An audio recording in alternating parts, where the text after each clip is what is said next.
For this lesson, listen to the audio reading twice. The first time, just listen.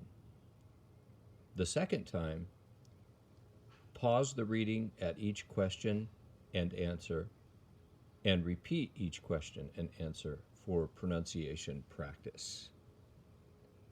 Let's listen to the reading. Who names hurricanes? How do hurricanes get their names?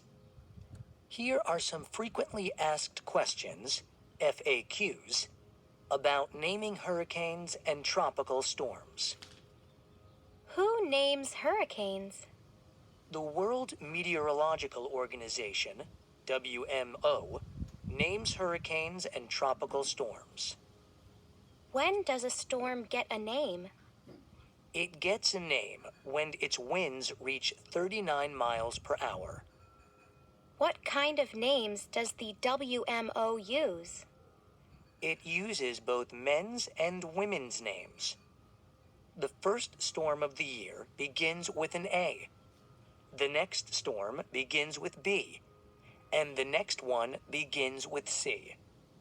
If the first storm has a woman's name, the next storm has a man's name. Why does the WMO use names? Names are easy to remember. Do Atlantic and Pacific storms have the same names? No, they don't. Does the WMO use the same list of names every year? No, it doesn't. It uses 6 lists of names. Every 6 years, the WMO uses the same list as before. The 2011 list and the 2017 list are the same. The 2013 list and the 2019 list are the same. What happens if a storm is very serious and deadly, like Hurricane Katrina in 2005 or Hurricane Sandy in 2012? The WMO doesn't use the name again.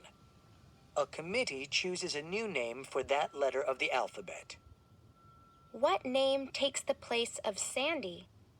Sarah takes the place of Sandy.